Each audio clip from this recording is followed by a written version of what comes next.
ابن خلدون عنه تماما، وهو متعلق بالموقف الحرج الذي وجد ابن خلدون نفسه فيه عندما اقترح عليه ملك قشتالة البقاء أمامه وفي بلاده. من اللافت للانتباه كذلك أن كلام ابن خلدون عن سفارته لقشتالة يتغافل كل شيء عن موضوع مهمته بالتدقيق، كما يتغافل طبيعة هذه المهمة والظروف التي أحاطت به.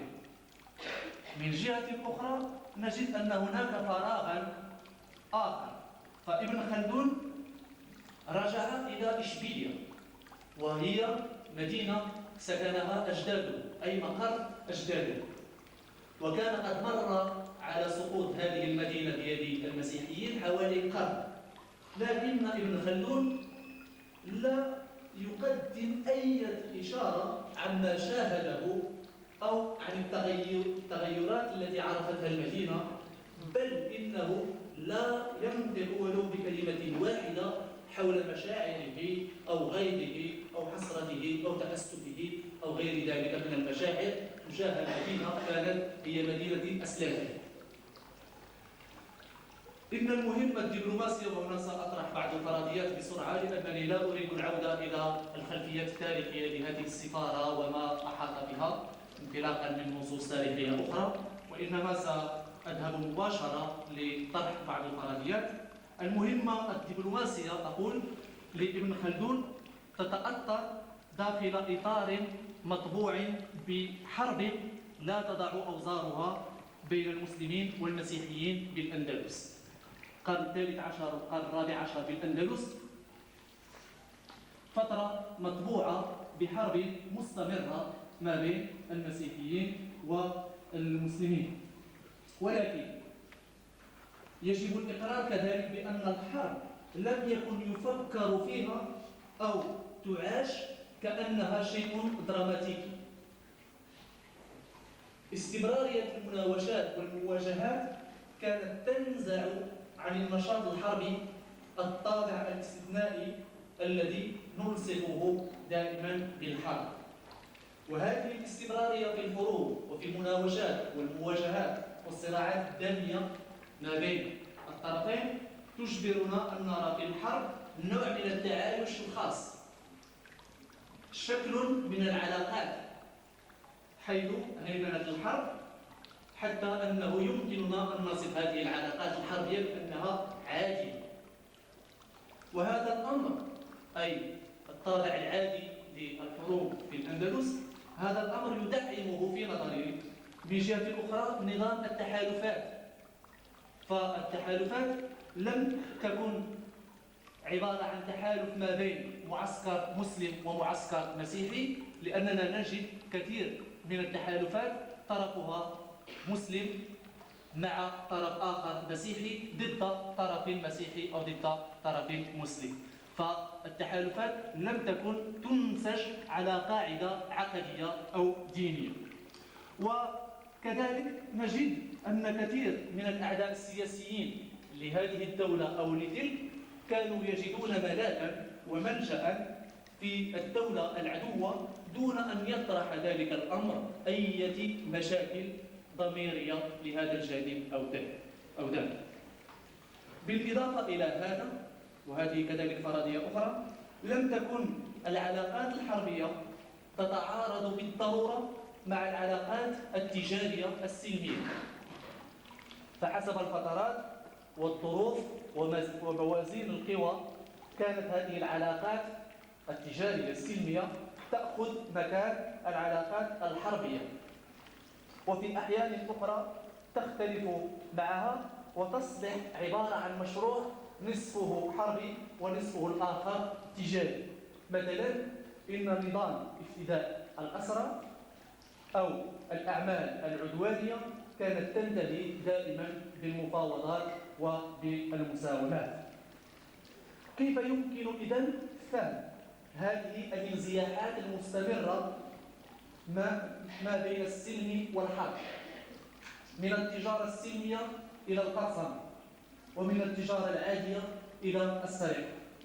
سأترك مؤقتا هذه الأسئلة معلقة للرجوع إلى نقطة الانطلاقة، وذلك لبحث الطريقة التي يقدم بها ابن خلدون المظهر الآخر من العلاقات بين المسيحيين والمسلمين في نفس الفترة، أي الجانب الثقافي. النص الذي قرأته على حضرتكم والمتعلق بالاقتراح الذي قدمه الملك القشتالي لابن خلدون للبقاء إلى جانبه يحتل في الواقع المكانة الأولى في الوصف الذي يقدمه ابن خلدون لسفارته لقشتال. فهذه المهمة تمت تحت شعار تبادل الهدايا والمجاملات. وفي هذا النوع من العلاقات التي تكرس الصداقة أو التحالفات دائما يكون الفضل لمن يعطي أكثر. والغريب في الأمر في هذا النص أن العاهل الأندلسي أي ملك عرناطة الذي قام ابن خلدون بالسفارة نيابة عنه مغير تماما من هذا النص، كما أن ابن خلدون لا يذكر المقابل للهدايا التي بعث بها محمد الخامس ملك عرناطة للملك القشتالي.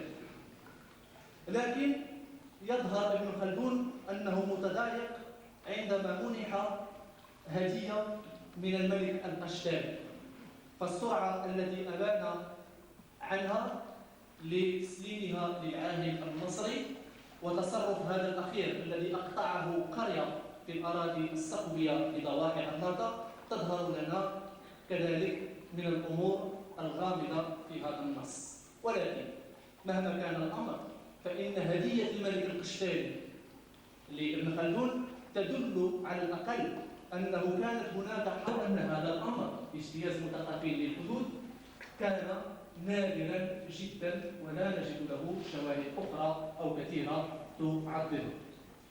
ولكن عندما يتعلق الأمر بالعنصر اليهودي، وهنا ابن خلدون يتحدث عن الطبيب اليهودي، فإن هذه الحركة ما بين الدول الإسلامية والدول المسيحية كانت أكثر كثافة.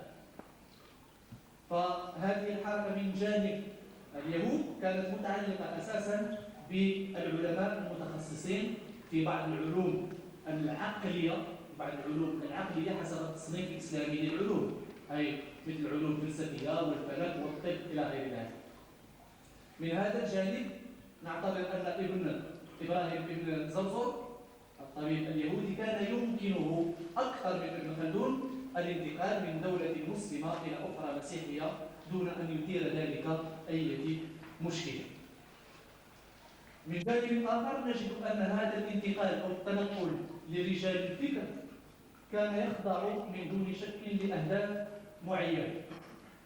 في هذا القرن وهو قرن المدارس، بناء المدارس في المغرب، كان ذلك التنقل يندمج في إطار متعلق بطبيعة السلطة، حيث الإحاطة بالعلماء المشهورين كان يعتبر من طرف السلاطين من رموز القوة. وفي هذا المستوى ربما يجب فهم اقتراح الملك القشتالي لابن خلدون بالموجود أمامه. ولكن لكي أكون محتضرا كذلك ما يبدو لنا مظهرا ثالثا في العلاقات السياسية بين الدول الإسلامية والمسيحية بالأندلس في العصر الوسط هو الحرب. كانت كما قلت ظاهرة يومية جدا وعالية جدا حتى أنها لم تكن تعاش دراماتيكيا. لقد رأينا كيف أنها كانت تميل لتهيمن على العلاقات الاقتصادية أو تتداخل مع التجارة وتختلط بها في بعض الأحيان. لماذا كانت علاقات الحرب تتغلب على علاقات السلم في هذه الفترة؟ ولماذا ظلت المبادلات الثقافية ما بين الدول المسيحية والدول الإسلامية في الأندلس محصورة جدا؟ هناك تعارض، وهذه فرضية أخرى أنهي بها هذه المداخلة، هناك تعارض بين الاعتقادات الدينية ما بين المجتمع الإسلامي والمجتمع المسيحي. هناك تعارض في المعتقد الديني. وانطلاقا من هذا المعطى يتفوق كل طرف تجاه الآخر، هناك المسلمين وهناك المسيحيين. ولكن الوعي بالاختلاف كانت له دعامة أساسية، هي التنظيم المجتمعي نفسه. وهنا لن أدخل في الجزئيات. تنظيم المجتمع المسيحي كان يختلف عن تنظيم المجتمع الإسلامي، والقيم التي يتبناها هذا المجتمع أو ذاك كانت تعبر عن هويته الأساسية. وفي هذا المستوى يمكننا أو يجب أن نفهم ذلك الصدام ما بين الجانبين، ما بين المجتمعين، ما بين الطرفين. فهذا الوعي بالاختلاف الذي أساسه التنظيم المجتمعي كان يصطدم بحافظ من التجاهل وعدم التفاهم وحتى عدم التسامح. كون الغرب المسيحي والإسلام في العصر الوسيط قد عاش ضمن نسقين اجتماعيين مختلفين إن لم يكن متعارضين هو أمر واضح، ولو أنه غير مدروس بما فيه الكفاية. لكن أقل معرفة، ما نعرفه أقل، هو أشكال الوعي الذي كان يأخذها ذلك الاختلاف. هل أزلنا عوائق عدم التفاهم والتعارف المتبادل ما بيننا وبينهم؟ هل فتحنا المجال أمام المجتمع المدني لإدابة ذلك الجبل من الثلج أو من الجليد الذي هو عائق أمام التفاهم بين المجتمعين؟ أرجو أن تكون هذه الندوة انطلاقة أو خطوة أولى لإدابة ذلك الجليد، وشكرا لكم.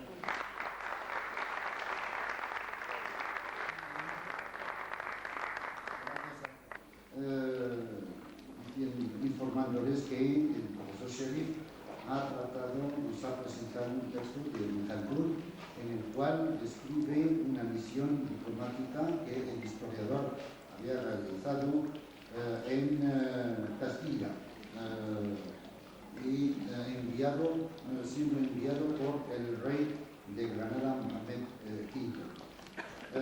En Castilla realiza Ibn Khaldun esta misión con el objetivo de confirmar un tratado de paz. Describe cómo el oponente describe cómo las relaciones de guerra eran una normalidad, se alternaba guerra y paz, pero se convivía. Que el papel de los intelectuales era de primer orden y que se aceptaba que el Khaldun, siendo musulmán, pueda servir a un rey cristiano. Y resalta que Ibn Khaldun no describe exactamente la política del rey musulmán que le había mandado a negociar con el rey de Castilla, lo desconoce, y cuando pasa por Sevilla, un siglo después de haber pasado al poder cristiano, Ibn Khaldun se abstiene de describir sus sentimientos hacia este acto. Es una misión eminentemente diplomática en una situación de guerra continua.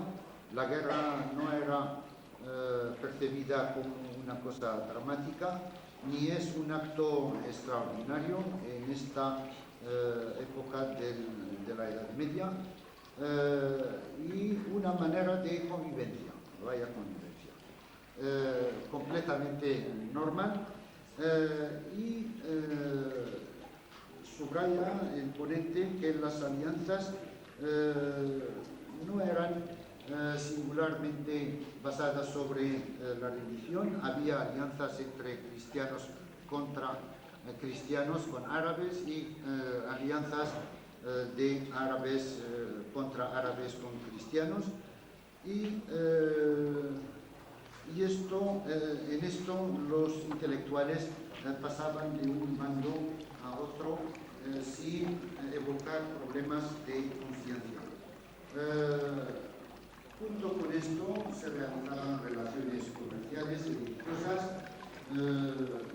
Por ejemplo, se discutía el rescate de los prisioneros, se negociaba sobre los intereses en común. Y el otro carácter de las relaciones es el cultural. El rey de Castilla invita a Ibn Khaldún de instalarse en su reino y le da regalos y le trata con mucha cortesía incluso le gratifica con una aldea de sus dependencias. Los intelectuales eran así transnacionales, pero hay un grupo de estos intelectuales que les era más fácil trabajar en pasar de un bando a otro, como fue el caso del médico hebreo que encontró Ibn Khaldún junto al rey Alfonso de Castilla, después de que este médico haya servido en la corte de Ibn Ainan, de Abu Ainan. Especialista en la Edad Media, así es que personalmente me referiré siempre a la historia de Al-Ándalus en particular y a la historia árabe en general. Es verdad que estas dos historias podrían ser una sola, sin duda, si se quiere ver así. Es un campo abierto a todos, no es un campo solo de españoles para el caso de Al-Ándalus o solo de árabes para el caso de la historia árabe o de la historia del Islam. Es un campo abierto a todos, pero es verdad que implica más a los españoles y a los árabes, a los españoles por la razón de que cuando hablamos de Al-Ándalus hablamos de una época histórica de nuestra patria, de nuestro suelo, y es verdad que los árabes, al ocuparse de la historia árabe e incluso de la historia de los árabes fuera de lo que ahora son los países árabes, pues están hablando de su historia nacional. Pero hay que tener en cuenta una realidad. Los árabes, es decir, aquellas personas que por su cultura y por su formación tienen fácil acceso a las fuentes árabes, tienen ya una partida ganada o tienen ya una ventaja añadida incluso sobre los españoles que, aunque podamos presumir de conocer la lengua árabe, nunca la vamos a conocer. Nos encontramos en que la historia del Al-Ándalus está siendo estudiada con total éxito y con absoluta legitimidad por personas que no son españoles, pero que tienen la cultura árabe. Y quizás también por esa razón algunos españoles arabistas se atreven con la historia del Magreb, se atreven con la historia árabe, incluso con la historia del Islam. No sé si intentando buscar las raíces de la historia patria. Es verdad que cuando hablamos de la Edad Media, cuando hablamos del siglo XII, del siglo XIII, ahí tenemos la historia de los almorávides, el Burmitín o de los almohades, y eso nos lleva a salir de las fronteras actuales de España. Alguien me recordaba hace un momento que, bueno, en la Edad Media no existía España, tampoco existía Marruecos. Yo digo a veces, en este caso, España avant la lettre, porque claro, España es una invención de la historia moderna, no de la historia contemporánea, pero sí de la historia moderna.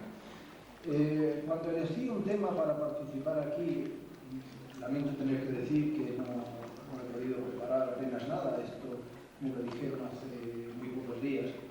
Cuando elegí este tema, Juan Torón se quejaba de que los arabistas españoles no citaban suficientemente la producción histórica, la producción historiográfica o histórica de nuestros colegas marroquíes. Y él decía, no creo que sea por desconocimiento de la lengua árabe, ya que estos arabistas españoles conocen la lengua árabe. Bueno, a partir de esta cita, a mí se me ha ocurrido montar esta pequeña exposición, creo que, o temo que breve exposición, puesto que no tengo mucha materia de la que hablar. En primer lugar, esta frase de mi querido amigo, el profesor Bernard Wood, indica, por un lado, que debe haber esta colaboración, que cuando no la hay, cuando no se citan los trabajos de los colegas de la otra orilla, pues esto se percibe como algo negativo. Y, por otro lado, él supone un conocimiento de la lengua árabe que es, lamentablemente, muy relativo.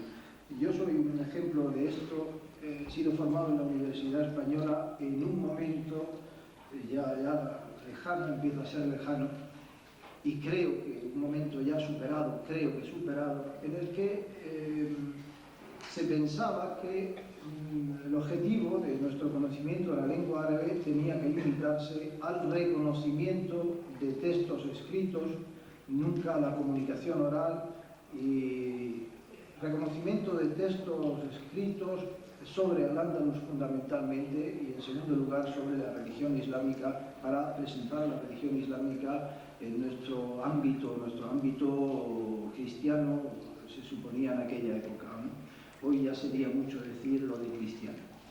Y es verdad que eso ha marcado las insuficiencias en lengua árabe de muchos de los arabistas españoles, que son capaces de, quizás trabajosamente, de llegar a la comprensión de un texto medieval, un texto breve, puesto que muchas veces las citas a un hecho histórico, a una ciudad o a un personaje no son muy largas, quizás apenas unas páginas o unas líneas incluso, y esto no quiere decir que este arabista pueda en todos los casos atreverse con un libro de análisis de historia, un libro que no es una edición de una fuente escrita, sino que es precisamente un trabajo de historiador de nuestros días, que lógicamente tendría que leerse con mucha más fluidez, mucha más rapidez. Uno no podría perder semanas sin entender un texto de este tipo. Yo tengo mis dudas sobre el dominio de la lengua árabe por parte de los colegas de mi época, y sin embargo pienso que esto está cambiando y que afortunadamente los colegas más jóvenes sí tienen este dominio o mayor facilidad en la lengua árabe. Pero en todo caso es interesante que los historiadores de Al-Ándalus españoles sepan que el objetivo de su estudio de la lengua árabe o de su intento de conocer la lengua árabe no tiene que quedarse solamente en poder entender estos textos, sino en un manejo fluido de la lengua árabe que le permita también leer la cada vez más creciente producción en los países árabes en estos temas comunes de estudio. Por otra parte, de esta asociación misma, tenemos que promover intercambios entre y damos la palabra al señor Abdelaziz Shahbar, profesor en la Facultad de Letras de Tetuán, especialista en estudios hebraicos, arameos y la historia.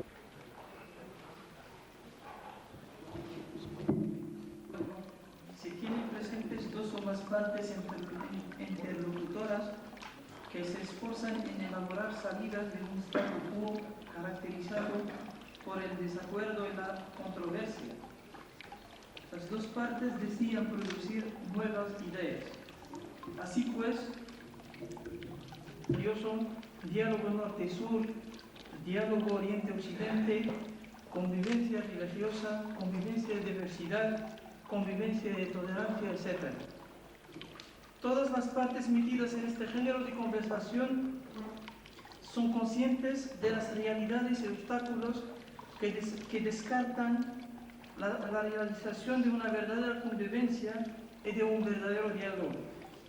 El planteamiento del tema convivencia y diálogo emana de un sentimiento de inferioridad dentro del sí de los interlocutores.